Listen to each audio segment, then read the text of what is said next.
आइए पढ़ते हैं भारत का भौतिक स्वरूप। ये भारत के भौतिक स्वरूप का तीसरा वीडियो है जो 9th के ज्योग्राफी के लिए दूसरा चैप्टर है। 9th के ज्योग्राफी के दूसरे चैप्टर का नाम है भारत का भौतिक स्वरूप, जिसमें हम लोग पढ़े थे हिमालय पर्वत श्रृंखला के विषय में, जो भारत के सबसे उत्तर में अवस्थित है। हमने देखा था कि भारत के जो हिमालय क्षेत्र है उसे हम लोग 3 भागों में बांट सकते हैं और आसान से पढ़ने के लिए, और साथ ही साथ हम लोग देखे थे उत्तरी मैदान जो हिमालय पर्वत के जस्ट नीचे था। तो इस तरह से हमने ऊपर उत्तर के क्षेत्र को पढ़ चुके हैं, और इसके अलावे हम नीचे जो इसके अलावे उत्तर से जस्ट दक्षिण में हल्का सा आइएगा तो ये जो भाग आता है जिसे हम उत्तरी मैदान के नाम से जानते हैं, उस क्षेत्र के विषय में भी क्या कर चुके हैं, पढ़ चुके हैं। अब हम लोग इसके जस्ट नीचे आएंगे जिसे हम लोग प्रायद्वीपीय पठार कहते हैं, उसके विषय में पढ़ेंगे। तो उत्तरी मैदान के जस्ट नीचे उत्तरी मैदान के दक्षिणी भाग को हम क्या कहते हैं, प्रायद्वीपीय पठार कहते हैं। अब यहाँ पर बहुत सारे ऐसे शब्द हैं जो आपको सीखना पड़ेगा, समझना पड़ेगा, जैसे कि प्रायद्वीप क्या होता है, प्रायद्वीपीय पठार क्या होता है, और भारतीय प्रायद्वीपीय भारत क्या होता है। ये सारे चीज़ आपको समझना होगा। साथ ही साथ भारतीय उपमहाद्वीप का क्या अर्थ होता है। तो सबसे पहले हम लोग इन चीज़ों को देख लेते हैं, तब हम लोग आगे बढ़ेंगे और प्रायद्वीपीय पठार के विषय में समझेंगे। आइए सबसे पहले मैं आपको बता देता हूँ कि प्रायद्वीप का मतलब क्या होता है। प्रायद्वीप एक ऐसा क्षेत्र होता है जो 3 ओर से जल से घिरा होता है। जैसे कि अगर हम भारत की स्थिति को देखें तो भारत का, अगर हम कर्क रेखा से नीचे की स्थिति को देखें तो भारत का उस क्षेत्र को हम दक्षिणी भाग कहेंगे। वैसे यहाँ पर एक पर्वत श्रृंखला है भारत के बीच में, ठीक है, मध्य प्रदेश के आसपास। तो इस क्षेत्र में जो पहाड़ है हम उसे कहते हैं विंध्या श्रेणी, और इस श्रेणी के नीचे का भाग को हम लोग दक्षिणी भारत कहते हैं। तो अगर आप दक्षिणी भारत को देखेंगे तो ये 3 ओर से पानी से घिरा हुआ है। पहला जो क्षेत्र है वो बंगाल की खाड़ी है जो बांग्लादेश के नीचे अवस्थित है। अब जस्ट उसके इस दिशा में आएगा, इसे हम पश्चिम दिशा कहते हैं। तो यहाँ पर आपको अरब सागर मिलेगा और भारत के दक्षिण में आपको हिंद महासागर मिलेगा। तो इस तरह से भारत का ये वाला भाग जो है वह 3 ओर से पानी से घिरा हुआ है, इसीलिए भारत के इस भाग को हम प्रायद्वीप कहते हैं। अब आइए हम लोग प्रायद्वीप समझ चुके हैं, अब समझते हैं भारतीय उपमहाद्वीप किसे कहते हैं। देखिए ये भारत है, और जब भी कोई क्षेत्र किसी पर्वत श्रृंखला से या किसी प्राकृतिक आकृति के चलते वह अलग हो जाता है तो उस क्षेत्र को हम उपमहाद्वीप का नाम दे देते हैं। तो ये क्या हो जाएगा, भारतीय उपमहाद्वीप हो जाएगा। तो भारतीय उपमहाद्वीप उत्तर में हिमालय पर्वत श्रृंखला से अलग है, और साथ ही साथ इस अगर बात करें तो ये पूर्व दिशा है, इस ओर भी पहाड़ है, और अगर इस दिशा की बात करें पाकिस्तान की तरफ तो इस ओर पश्चिम की दिशा है और इस तरफ भी पहाड़ है। फॉर एग्जाम्पल के लिए उत्तर में हिमालय पर्वत श्रृंखला है और इसमें नेपाल भूटान आ जाता है। उसी प्रकार से अगर इस ओर आइएगा तो यहाँ पर म्यांमार देश जो है उसके पास म्यांमार पहाड़ी श्रृंखला है, तो वो क्या करता है, उससे अलग हो जाता है।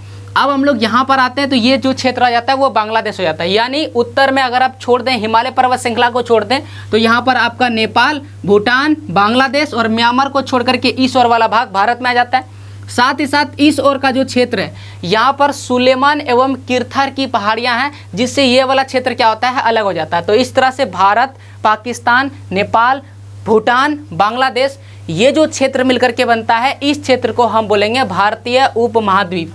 तो हमने भारतीय उपमहाद्वीप को समझ लिया। अब हमारे पास 2 और शब्द है। पहला शब्द है प्रायद्वीपीय पठार और दूसरा शब्द है प्रायद्वीपीय भारत। ये दोनों ही शब्द समान लगता है और बच्चों को लगता है कि ये दोनों एक दूसरे के पर्यायवाची शब्द हैं, लेकिन इन दोनों में कुछ अंतर है। आइए उस अंतर को हम आपको बताते हैं। सबसे पहले हम आपको बताते हैं प्रायद्वीपीय पठार। तो देखिए ये है विंध्या श्रेणी।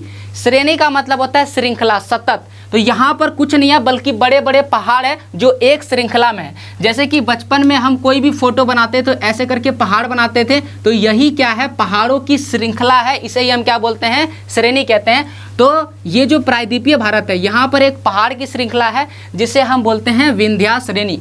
इस विंध्या श्रेणी के दक्षिण का जो भाग है हम उसे बोलते हैं प्रायद्वीपीय पठार। केवल प्रायद्वीपीय पठार के विषय में बोल रहे हैं, यानी विंध्या श्रेणी के दक्षिण में जो पठारी भाग है हम उसे बोलेंगे प्रायद्वीपीय पठार। ओके, अब हम लोग आते हैं भारतीय प्रायद्वीप या भारत का प्रायद्वीपीय क्षेत्र। तो इसमें ये वाला क्षेत्र अगर आप यहाँ पर एक लकीर खींच देते हैं, यहाँ पर एक लकीर खींच देते हैं, तो ये जो नीचे वाला भाग है ये एक त्रिभुज की आकृति बनाता है, और इसी त्रिभुजाकार आकृति को हम प्रायद्वीपीय पठार कहते हैं। लेकिन इस त्रिभुजाकार आकृति में ऊपर में जो भी प्रायद्वीपीय पठार है और साथ ही साथ इस त्रिभुजाकार आकृति के इस ओर ये जो क्षेत्र है हम इसे पूर्वी घाट कहते हैं, और इसके इस ओर जो बचा हुआ भाग है हम इसे पश्चिमी घाट कहते हैं। इन सब को अगर आप मिला दीजिएगा तो जो एरिया बनेगा हम उसे कहेंगे भारतीय प्रायद्वीप या प्रायद्वीपीय भारत।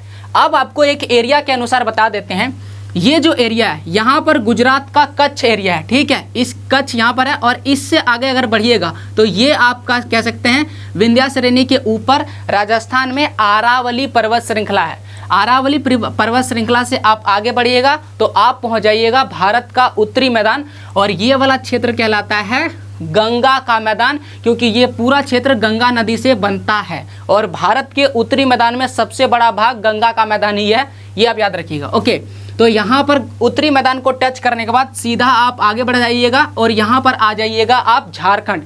झारखंड का नाम छोटा नागपुर है, छोटा नागपुर का पठार है, तो यहाँ पर छोटा नागपुर के पठार के आसपास आ जाइएगा।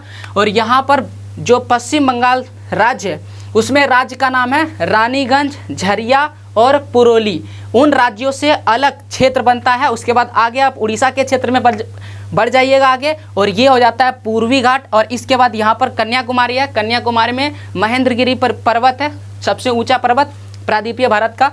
और कन्याकुमारी से जस्ट आप आगे बढ़िएगा, ये आप बढ़िएगा इस ओर में, ये जो है पश्चिमी घाट है। इसके बाद आप आगे अरावली श्रृंखला तक पहुँच जाइएगा।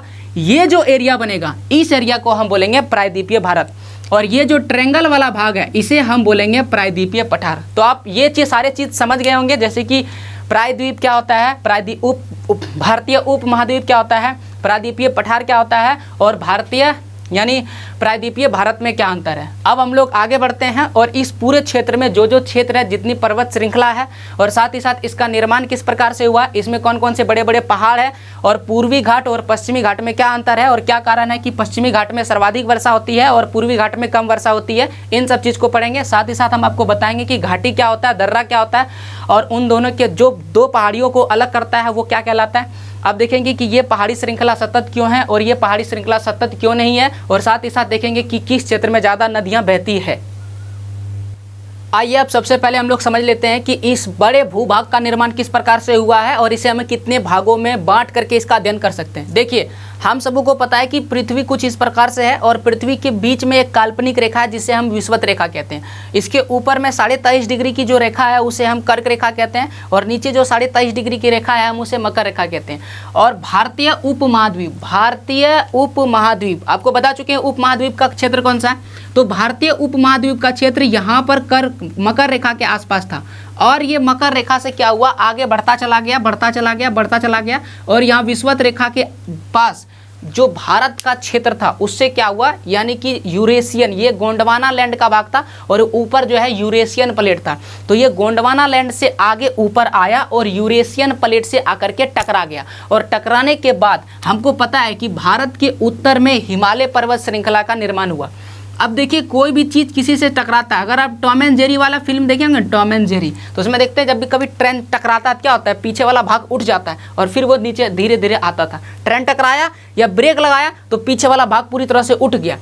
तब इस उठने के चलते पहले यहाँ पर तो हिमालय पर्वत का निर्माण हो गया, और इसके उठने के चलते पीछे वाला भाग, ये जो भाग है थोड़ा सा उठा हुआ है, और बीच में जो है वो खाली जगह बन गया, जो बहुत ही बड़ा गड्ढा बन गया था, जिसे मैंने अब बताया था आपको जब उत्तरी मैदान पढ़ा रहे थे, तब बताए थे कि ये जो गड्ढा है इसे हम बेसिन कहते हैं, या फिर हम लोग भौगोलिक भाषा में इसे द्रोणी कहते हैं। और ये द्रोणी लाखों करोड़ों साल तक हिमालय से आने वाली नदियों द्वारा लाए गए अवसाद से भर गया, और उससे उत्तरी मैदान का निर्माण हुआ। जस्ट इसके पीछे ये जो आपको दिख रहा भाग, यहाँ पर ये जो भाग दिख रहा है, ये भाग बना प्रायद्वीपीय भारत। ये बनाया हुआ क्षेत्र था, ये पहले से ही बना हुआ था, यानी कि ये जो भाग हमारा आ रहा था ये पहले बना हुआ था, और ये आ करके इसे टकराया है। यानी उत्तरी मैदान और हिमालय पर्वत का जो क्षेत्र है वो टकराने के बाद बना, लेकिन ये वाला जो भाग पहले से बना हुआ था, जो क्रिस्टलीय, अग्नेय और रूपांतरित चट्टानों से बना था। चट्टान मतलब रॉक, पत्थर, तो इन तीनों चट्टानों से ये पहले से बना हुआ था, इसलिए ये वाला जो क्षेत्र है वो हिमालय पर्वत श्रृंखला से भी पुराना है। इसीलिए कहा जाता है कि भारत का जो पठारी भाग है वह सबसे पुराना भौगोलिक क्षेत्र है। क्यों? क्योंकि ये लगभग 13 करोड़ साल पुराना है। अगर आप हिमालय पर्वत श्रृंखला की बात करें तो ये 11 करोड़ साल पुराना है। ओके, तो इस तरह से ये बहुत समय में आगे आता चला गया, यानी कि 1-2 साल की बात नहीं है, मतलब कि करोड़ों साल से ये क्या हुआ, आगे बढ़ते बढ़ते इससे आकर के टकराया और इस तरह से यहाँ पर हिमालय पर्वत श्रृंखला का, उसके बाद उत्तरी मैदान का, और ये कौन सा क्षेत्र बन गया, पठारी भाग हो गया। अब हम लोग देख ले कि किस तरह से पठारी भाग का निर्माण हुआ। अब इसे बेहतर तरीके से समझने के लिए और पढ़ने के लिए हम इसे 2 भाग में बांटते हैं। सबसे ऊपर वाला जो भाग है हम उसे कहते हैं मध्य उच्च भूमि, और जो नीचे वाला है हम उसे बोलते हैं दक्कन का पठार। अब यहाँ पर समझिए, मध्य का मतलब बीच वाला उच्च भूमि, क्योंकि यहाँ पर तो आपको बता चुके हैं, ऐसे समझने के लिए आपको बता रहे हैं। देखिए यहाँ पर आपको बताया था ना कि एक गड्ढा बन गया था, बेसिन बन गया था, द्रोणी बन गया था, लेकिन बाद में ये क्या हुआ, भर गया, लेकिन अभी भी उतना नहीं भरा है। ये वाला क्षेत्र क्या है, ज़्यादा ऊंचा रह गया।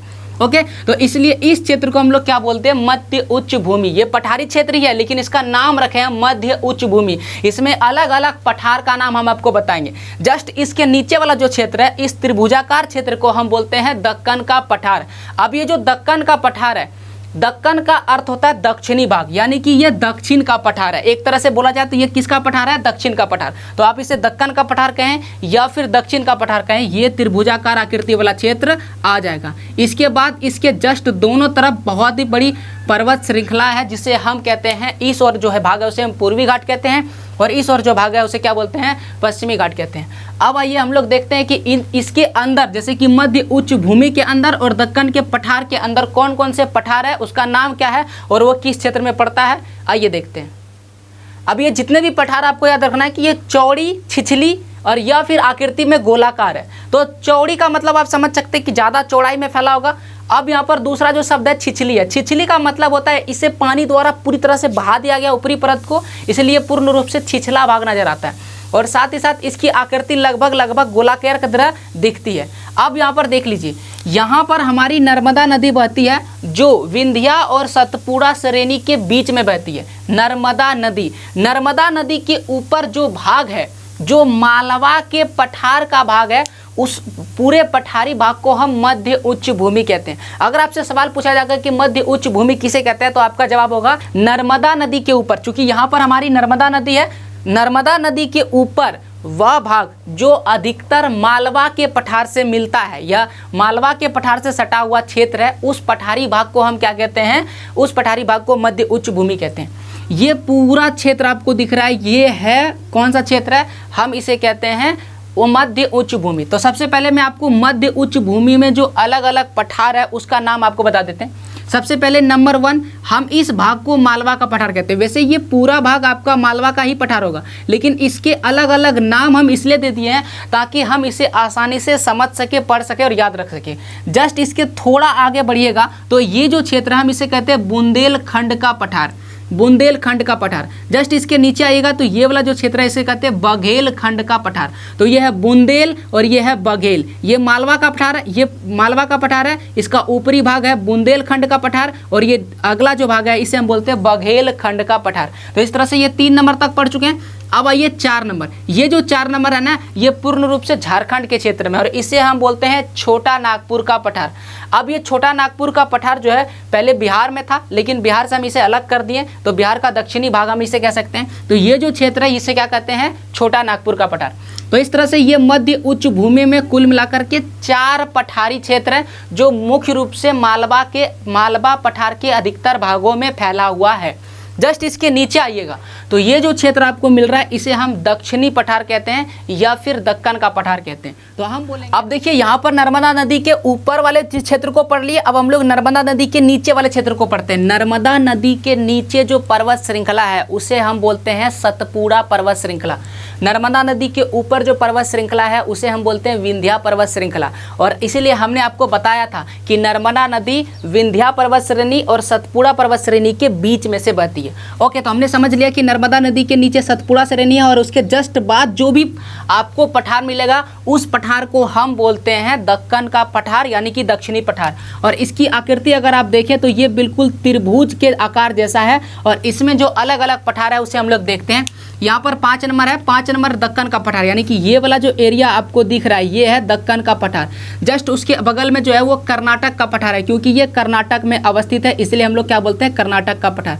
कर्नाटक का पुराना नाम है धारवाड़, इसलिए इस पठार का एक और नाम है धारवाड़ का पठार। उसी प्रकार से जस्ट बगल में 7 नंबर में अगर आइएगा तो ये क्षेत्र पूर्ण रूप से तेलंगाना के क्षेत्र में फैला हुआ है, इसलिए इस पठार का नाम है तेलंगाना का पठार। तो इस तरह हमने देख लिया कि दक्कन के पठार में कौन कौन से पठार मौजूद है और इसकी आकृति त्रिभुजाकार है। अब एक बात आप समझिए कि ये जो आपको पठार दिख रहा है ये पठार दक्षिण में ऊंचा है और ये जो पूरा उत्तर में है वो क्या है, नीचा है। ये जो दिशा है वो उत्तर दिशा है और इसके नीचे की दिशा क्या है, दक्षिण की दिशा है। तो दक्षिण में थोड़ा उठा हुआ है और ये हम आपको पहले ही बता चुके थे टॉम एंड जेरी वाला एग्जांपल देकर के, ये थोड़ा उठा हुआ है और सामने क्या है, धंसा हुआ। तो इस तरह इधर ऊंचाई आपको अधिक मिलेगी और इधर ऊंचाई क्या मिलेगा, कम मिलेगी। लेकिन इन दोनों के अलावा भारत के इस क्षेत्र में भी थोड़ा सा पठारी भाग है और जिस पठारी भाग को हम उत्तर पूर्वी पठार के नाम से जानते हैं, क्योंकि ये उत्तर पूर्वी भारत में मौजूद है। अब आइए इसको थोड़ा सा पढ़ते हैं, सब चीज़ मिटा देते हैं ताकि हम इसे बेहतर तरीके से समझ सकें।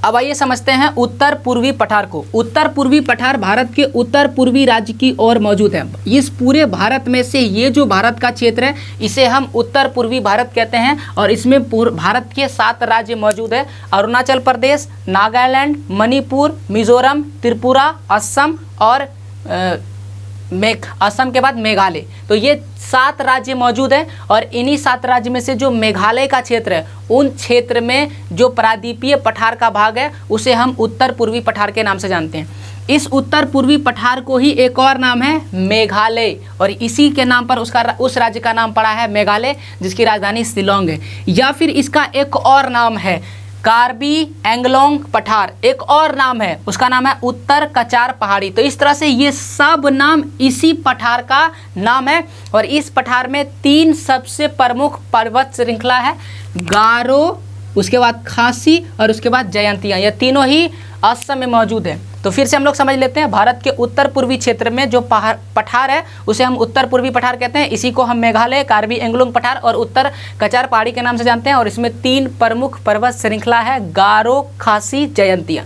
अब हम लोग पूर्ण रूप से पठारी क्षेत्र को पढ़ चुके हैं, लेकिन हमने सिर्फ एक चीज़ नहीं पढ़ा है, ये है पूर्वी घाट और ये है पश्चिमी घाट। आखिरकार पूर्वी और पश्चिमी घाट किसे कहते हैं और इसमें मुख्य रूप से क्या अंतर है, आइए इसे समझते हैं। अब आइए विभिन्न पठारों को समझने के बाद हम लोग देखते हैं कि आखिरकार पूर्वी घाट और पश्चिमी घाट किसे कहते हैं और इसमें मुख्य रूप से क्या अंतर है। देखिए, जो पूर्वी घाट है वो भारत के पूर्व दिशा में है और जो पश्चिमी घाट है वो भारत के पश्चिम दिशा में है। अब यहाँ पर समझिए, ये जो पूर्वी घाट है ये पूर्व दिशा के समानांतर, भारत के पूर्वी तटीय क्षेत्र के समानांतर पर्वत श्रृंखला को पूर्वी घाट कहते हैं और भारत के पश्चिमी तटीय क्षेत्र के समानांतर पर्वत श्रृंखला को हम पश्चिमी घाट के नाम से जानते हैं। तो इस तरह से ये है आपका पूर्वी घाट और ये है आपका पश्चिमी घाट। ये दोनों आकर के जहाँ पर मिलता है उसे हम नीलगिरी की पहाड़ियाँ कहते हैं। अब इन दोनों को बेहतर तरीके से समझने के लिए सबसे पहले दोनों में अंतर देखना पड़ेगा। पूर्वी घाट पूर्वी तटीय क्षेत्र के समानांतर है और पश्चिमी घाट पश्चिमी तटीय क्षेत्र के समानांतर है। ये तो सामान्य सा अंतर है। अब देखिए, जो पूर्वी घाट है वो सतत नहीं है। सतत का मतलब लगातार नहीं है, इसके बीच में गैप है। अब इसका गैप क्यों है, क्योंकि इस ओर ढाल है, इस ओर ढाल है और इस ढाल के चलते जितनी भी नदियां बहती है इसी ओर आती है। जैसे कि महानदी, कृष्णा, कावेरी, ये सभी नदियां इसी ओर आती है और इसके कारण इसके बीच में गैप बन जाता है, यानी कि नदियों के कारण ये सतत नहीं है। नदियां इनके बीच में घाटी बना देती है या इनके बीच का रास्ता खत्म कर देती, मतलब बीच में रास्ता बना देती है। तो इस तरह से पूर्वी घाट सतत नहीं है, लेकिन पश्चिमी घाट आपका सतत है क्योंकि इसमें ज़्यादा नदियां नहीं है। लेकिन अगर आप इसे पार करने की कोशिश कीजिएगा तो यहाँ पर बीच बीच में आपको दर्रा मिलेगा। दर्रा का मतलब होता है 2 पहाड़ों के बीच का प्राकृतिक रास्ता, जिससे उस पहाड़ों के बीच से पार किया जा सके, उसे हम दर्रा कहते हैं। तो इस तरह से यहाँ पर आपको दर्रा मिलेगा। अगर आप पश्चिमी तटीय क्षेत्र की बात करें तो यहाँ पर 3 प्रमुख दर्रा है, थाल घाट, भोर घाट, पाल घाट। थार घाट, भोल घाट, भोर घाट, भोर और पाल घाट हम यहाँ पर लिख देते हैं। पहला जो है वो थाल घाट है, दूसरा जो है वो भोर घाट है और तीसरा जो है वो पाल घाट है। इस तरह से 3 दर्रे हैं या भ्रंश घाटियां हैं जिससे हो करके आप इनके इस पार से उस पार जा सकते हैं, नहीं तो आप पहाड़ को तो वैसे भी पार नहीं कर पाइएगा। तो इस तरह से इसे हम पश्चिमी पूर्वी तटीय पूर्वी घाट और पश्चिमी घाट में अंतर है। एक और अंतर है, जो पूर्वी घाट है वो कम ऊंचा है पश्चिमी घाट के मुकाबले और पश्चिमी घाट अधिक ऊंचा है पूर्वी घाट के मुकाबले। अगर इसका एवरेज हाइट देखा जाए तो 600 मीटर है और पश्चिमी घाट का एवरेज हाइट देखा जाए तो 900 से लेकर के 1600 मीटर तक आपको इसकी हाइट देखने को मिल जाएगा। तो इस तरह से पूर्वी घाट नीचा है और पश्चिमी घाट क्या है। अब आइए एक अंतिम टॉपिक को बेहतर तरीके से समझ लेते हैं। इन सभी प्रायद्वीपीय पठार में से कौन कौन सी पर्वत श्रृंखलाएं हैं और उन श्रृंखलाओं में सबसे ऊंची पर्वत चोटी कौन सी है, हम लोग इसे देखेंगे। देखिए सबसे पहले शुरुआत करते हैं यहाँ पर, ये है, ये जो 1 नंबर है इसे हम बोलते हैं विंध्यास श्रेणी। कौन सी श्रेणी बोलते हैं? विंध्यास श्रेणी। उसके नीचे जो पर्वत श्रृंखला आपको दिख रहा है इसका नाम है सतपुड़ा श्रेणी। यहाँ पर मैंने आपको नाम भी लिख दिया। 1 नंबर वाला जो पर्वत श्रृंखला, ये पर्वत श्रृंखला, ये जो लाइन दिख रहा है ना पहाड़ की श्रृंखला के लिए, पर्वत श्रृंखला के लिए, तो ये जो पर्वत श्रृंखला है इसका नाम है विंध्या श्रेणी। जस्ट उसके नीचे जो दिख रहा है वो है सतपुड़ा श्रेणी। तो ये आप याद रखिएगा, भारत के बीचों बीच 2 पर्वत श्रृंखला है, एक का नाम है विंध्या श्रेणी और जस्ट उसके नीचे है सतपुड़ा श्रेणी, और इन्हीं दोनों के बीच से निकलती है नर्मदा नदी, याद रखिएगा, ठीक है। चलिए, नर्मदा नदी बार बार आ रहा था इसलिए मैंने आपको बता दिया। वैसे जब नदी आपको पढ़ाएंगे तो विशेष रूप से पढ़ाएंगे नर्मदा नदी, तापी नदी, महानदी कौन कहाँ से निकलती है और कहाँ पर जाकर के खत्म हो जाती है। ओके, तो हम लोग ये समझ लिया। अब देखिए इन दोनों पर्वत को जो जोड़ता है उसे हम बोलते हैं मैकाल श्रेणी। इन दोनों को जो जोड़ देता है, जो पर्वत श्रृंखला जोड़ देता है, जो यहाँ से शुरू होता है और यहाँ तक जाता है, यानी सतपुड़ा से लेकर के विंध्या श्रृंखला तक जाता है, उस पर्वत श्रृंखला का नाम है मैकाल पर्वत श्रृंखला। अब आप देखिए ये जो सतपुड़ा पर्वत श्रृंखला है ना, सतपुड़ा 2 नंबर वाला है, इसमें जो सबसे ऊंची पर्वत चोटी है उसका नाम है धूपगढ़। यानी सतपुड़ा में सबसे ऊंची पर्वत चोटी का नाम धूपगढ़ है। देखिए यहाँ पर जितनी भी चीज़ें बताते जा रहे हैं प्लीज़ आप एक बार नोट करते चलिएगा क्योंकि ये इंपॉर्टेंट है। ओके, क्योंकि पर्वत आप बार बार ढूंढना पड़ेगा बुक में और यहाँ पर मैंने एक साथ सजा के लिख दिया इजी तरीके से। तो इसका जवाब क्या हो जाएगा? धूपगढ़। और इस जो मैकाल है, ये जो 4 नंबर दिख रहा है आपको, ये है मैकाल पर्वत श्रृंखला। और मैकाल पर्वत श्रृंखला में सबसे ऊंची जो पर्वत चोटी है उसका नाम है अमरकंटक, और यही वाला जो सबसे ऊंची चोटी है विंध्या श्रेणी में हो जाएगा, क्योंकि ये दोनों जहां पर मिलता है वहीं पर ये पर्वत है, पर्वत चोटी है। इसीलिए विंध्या श्रेणी के लिए और मैकाल श्रेणी के लिए भी जो सबसे ऊंची पर्वत चोटी हो जाएगा उसका नाम क्या हो जाएगा? अमरकंटक हो जाएगा।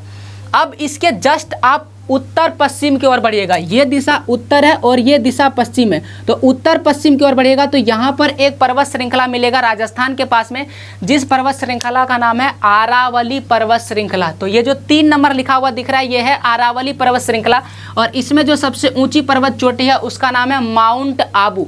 तो इस तरह से हमने नर्मदा नदी के आसपास जितने भी है उसको विषय में पढ़ लिए, और इसे हम लोग मध्य उच्च भूमि कहते थे, याद आ रहा है। अब मध्य उच्च भूमि में एक और छोटा सा पठार है जिसका नाम है छोटा नागपुर का पठार, और इस छोटा नागपुर के पठार झारखंड में आता है, और इस क्षेत्र में राजमहल की पहाड़ियाँ और रामगढ़ की पहाड़ियाँ 2 सबसे प्रमुख पर्वत श्रृंखला या पहाड़ी श्रृंखला है।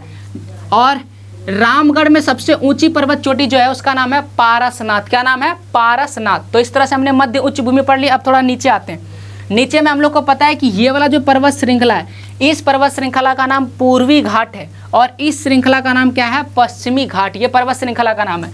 इस पूर्वी घाट में सबसे ऊंची पर्वत चोटी जो है उसका नाम है महेंद्रगिरी। सबसे ऊंची पर्वत चोटी का नाम महेंद्रगिरी है।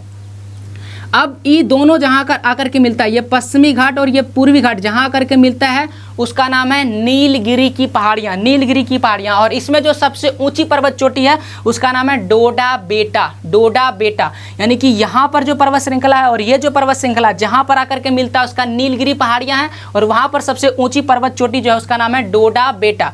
अब इसके नीचे आइएगा तो यहाँ पर आपको जो पर्वत श्रृंखला मिलेगा उसको बोलते हैं अनाई मलाई, और अनाई मलाई में जो सबसे ऊंची पर्वत चोटी है उसका नाम है अनाई मुड़ी। अनाई मलाई पर्वत श्रृंखला का नाम है, और वहाँ पर जो आपको सबसे ऊंची चोटी मिलेगा उसका नाम है अनाईमुड़ी। तो इस तरह से हमने पूरे प्रायद्वीपीय भारत में जितनी भी पर्वत श्रृंखलाएं हैं और उसमें जो सबसे ऊंची ऊंची चोटी है उसके विषय में पढ़ लिए। देखिए इन सभी पर्वत श्रृंखलाओं में सबसे जो नीचे जो है उसे हम बोलते हैं कार्डिमम की पहाड़ियाँ, सबसे नीचे है। अगर आपसे पूछेगा कि प्रायद्वीपीय भारत की सबसे दक्षिण में जो पहाड़ी श्रृंखला है या पहाड़ियाँ उसका नाम क्या है, तो बोलिएगा कार्डिमम की पहाड़ियाँ। कार्डिमम का मतलब इलायची, तो इसे हम इलायची की भी पहाड़ियाँ कहते हैं। तो इस तरह से हमने समझ लिया कि प्रायद्वीपीय भारत क्या है और प्रायद्वीपीय पठार क्या है, और प्रायद्वीपीय पठार में कौन कौन से पर्वत श्रृंखलाएं आते हैं, मध्य उच्च भूमि क्या होता है, दक्कन का पठार क्या है, इनमें कौन कौन से पठार है, कौन कौन से श्रृंखलाएं हैं, पूर्वी घाट पश्चिमी घाट, इसमें क्या अंतर है।